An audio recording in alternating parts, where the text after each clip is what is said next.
अस्सलाम वालेकुम। आज का हमारा टॉपिक जो है प्रोसेस शेड्यूलिंग टेक्निक की थर्ड टाइप है, जो कि प्रायोरिटी शेड्यूलिंग है। लास्ट टू लेक्चर्स के अंदर हमने पहले तो फर्स्ट कम फर्स्ट सर्व पढ़ा, उसके बाद जो हमारी सर्विस जॉब थी सेकंड, वो थी हमारे पास शॉर्टेस्ट जॉब फर्स्ट। ये प्रायोरिटी शेड्यूलिंग भी शॉर्टेस्ट जॉब से मिलती जुलती है, लेकिन इसके ये है कि इसके जो हमारे पास प्रायोरिटी जिसको ज़्यादा दी गई होगी वो हमारा पहला जन चार्ट के अंदर जॉब क्यू में आएगा। तो इसके अंदर भी हमने अराइवल टाइम और एवरेज टर्न अराउंड टाइम मालूम करना है। प्रायोरिटी शेड्यूलिंग के अंदर टेबल हमें गिवन है, सारा वर्किंग जैसे फर्स्ट कम फर्स्ट सर्व के अंदर और शॉर्टेस्ट जॉब के अंदर हमने की, इसी तरह से प्रायोरिटी शेड्यूलिंग के अंदर भी हम वैसे ही वर्किंग करेंगे। तो सबसे पहले जैंट चार्ट बना लेते हैं।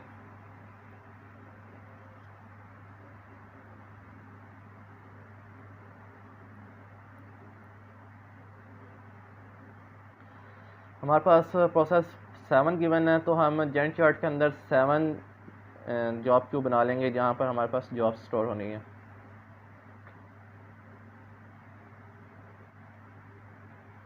One, two, 3, 4, 5, 6 and then 7। तो सबसे पहले हमारे पास जो जॉब आ रही है वो हमारे पास आ रही है शॉर्टेस्ट जॉब के हिसाब से नहीं देखा जाएगा, इसके अंदर प्रायोरिटी देखी जाएगी जो से सबसे कम भी है और उसकी प्रायोरिटी ज़्यादा है। अब यहाँ से हमारे पास सबसे पहले अराइवल टाइम 0 पे हमारे पास जो आई है ये दो P1 और P2 है। तो P1 और P2 में से हमारे पास जो सी वैसे अगर शॉर्टेस्ट जॉब के लिहाज से देखा जाए तो हमारे पास तो P1 बनती है, लेकिन प्रायोरिटी जिसके हिसाब से दी गई है वो हमारे पास P2 को प्रायोरिटी फर्स्ट दी गई है।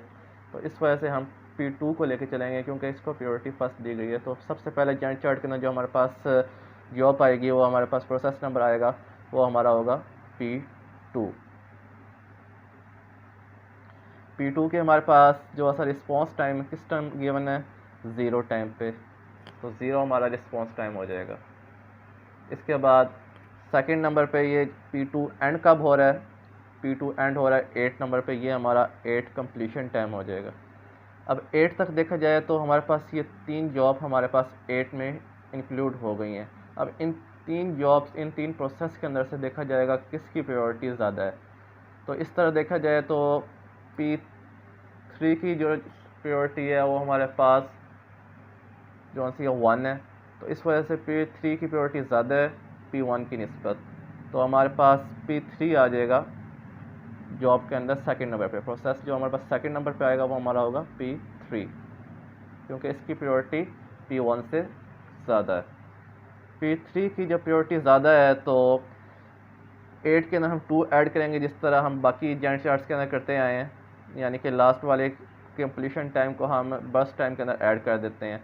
तो P3 का बर्स्ट टाइम 2 है और P2 का कंप्लीशन टाइम हमारे पास 8 है। 8 + 2 10।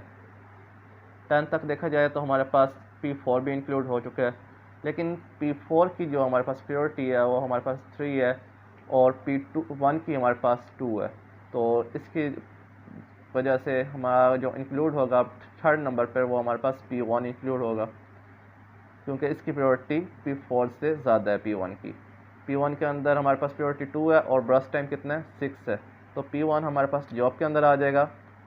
P3 के कंप्लीशन टाइम के अंदर हम क्या ऐड करेंगे, ब्रस्ट टाइम ऐड करेंगे।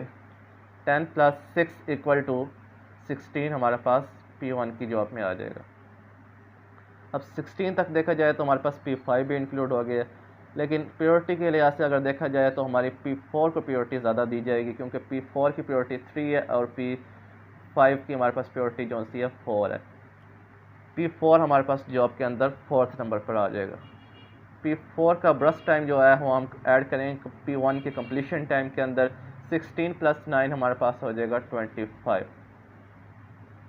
25 तक देखा जाए तो हमारे पास P6 भी इंक्लूड हो चुका है और P5 की प्रायोरिटी जो सी है वो कम है P6 की निस्बत, यानी कि P6 हमारे पास ज़्यादा इंपॉर्टेंट है। P6 को हम पहले लिखेंगे P5 की बजाय। P6 हमारे पास आ जाएगा P4 के बाद, क्योंकि इसकी प्रायोरिटी हमारे पास 1 है और P5 की 4 है। तो P5 इतना इंपॉर्टेंट नहीं है क्योंकि इसकी प्रायोरिटी 4 है, क्योंकि ये बाद में आएगा। इस वजह से P6 की प्रायोरिटी ज़्यादा है, 1 है, तो इस वजह से हम इसको ऐड कर लेंगे P6 को। P6 का जो हमारे पास ब्रस्ट टाइम है वो हमारे पास 9 गिवन है, 25 प्लस 9 करेंगे तो हमारे पास जो आंसर आएगा वो हमारे पास 34 हो जाएगा। अब 34 की देखा जाए तो हमारे पास ये सारी जॉब्स हमारे पास इंक्लूड हो चुकी हैं। तो P4 तक तो ऑलरेडी क्लियर है और P6 को हम सॉल्व कर रहे हैं। तो P6 का हमारे पास सॉल्व हो गया। P6 का जो कंप्लीशन टाइम निकला वो हमारे पास 34 है। पीछे रह कौन सा गया, P5 रह गया और P7 रह गया। P5 की जो प्रायोरिटी है वो हमारे पास 4 है और P7 की 2 है, यानी कि अगर देखा जाए तो P7 की प्रायोरिटी हमारे पास ज़्यादा होगी। तो हम जो P6 के बाद जॉब हम गैंट चार्ट के अंदर लिखेंगे वो हमारी क्या होगी, P7 होगी। P7 की जो ब्रश टाइम है वो हम P6 कंप्लीशन टाइम में ऐड करेंगे। 34 plus 7 equal to 41 and the last one P5 रह गया था। P5 के हम ऐड कर देंगे क्योंकि ये लास्ट वैल्यू है तो हम इसको देखा नहीं जाएगा, तो P5 लास्ट में एज इट इज़ आ जाएगा। P5 का जो हमारे पास ब्रश टाइम है वो हमारा 7 है। 41 प्लस 7 इक्वल टू 48। तो गाइज़ ये हमारा गैंट चार्ट कंप्लीट हो चुका है यहाँ पर। इसके बाद हमारा जो सा फार्मूला है वेटिंग टाइम मालूम करने का, गिवन क्या है, उन्होंने हमें क्या क्या मालूम करने का, वेटिंग टाइम मालूम करने का क्या है और average turn around time by using Gantt chart. Gantt chart हमने कंप्लीट कर ली है। तो सेकंड पे अब हम क्या करेंगे, वेटिंग टाइम मालूम करेंगे। वेटिंग टाइम का फार्मूला वही है जो हमने ब्रश टाइम में FS में पढ़ा था और SGF में पढ़ा था, यानी कि फर्स्ट कम फर्स्ट सर्व और शॉर्टेस्ट जॉब फर्स्ट के अंदर जो हमने रीड आउट किया था। वेटिंग टाइम का फार्मूला था, मैं अगेन लिख देता हूँ, response time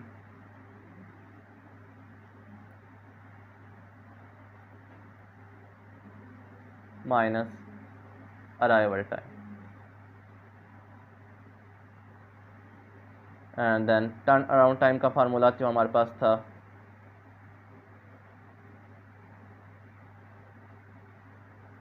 completion time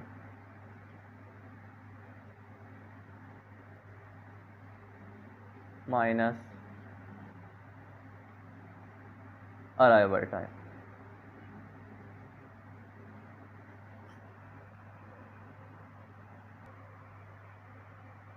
so guys waiting time का टेबल रेडी है।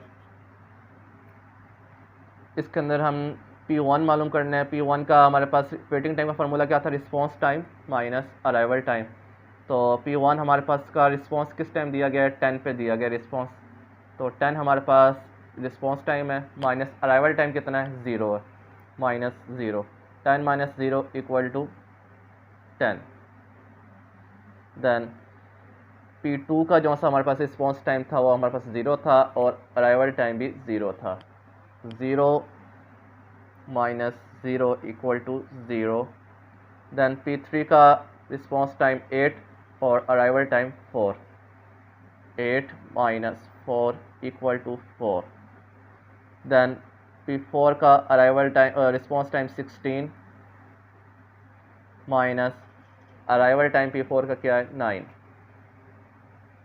16 minus 9 equal to 7। And then P5 का रिस्पॉन्स टाइम हमारे पास 41 है। 41 माइनस 11 इक्वल टू 30। P6 का रिस्पॉन्स टाइम हमारे पास 25 and arrival time 20। 25 minus 20 equal to 5। P7 का हमारे पास रिस्पॉन्स टाइम जो सा है, P7 का रिस्पॉन्स टाइम हमारे पास जो गिवन है वो हमारे पास 34 है। 34 माइनस अराइवल टाइम कितना था, 28 इक्वल टू 6। अब इसको टोटल किया जाए तो हमारे पास जो आंसर बनेगा वो हमारा होगा 62। ये हमारे पास टोटल आंसर होगा। और इसकी जब हम वेटिंग एवरेज निकालेंगे 62 डिवाइड बाई 7 इक्वल टू 8.857। जो हमारे पास प्रोसेस नंबर होते हैं, जितने प्रोसेस नंबर होते हैं उसकी हम उसी से डिवाइड कर देते हैं। तो नेक्स्ट हमारे पास है टर्न अराउंड टाइम।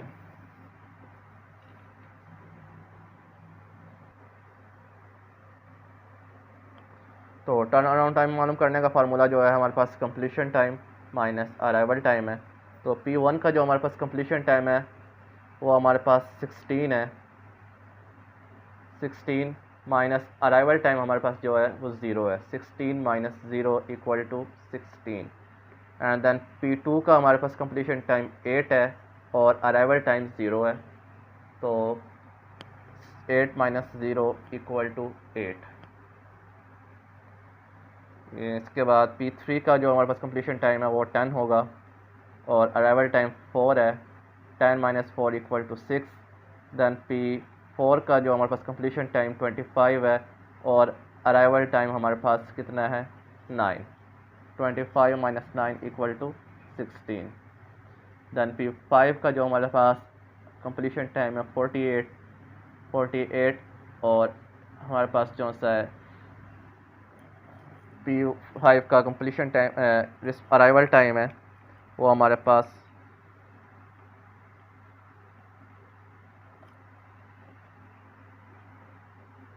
11 है। तो आंसर जो होगा हमारे पास होगा 37।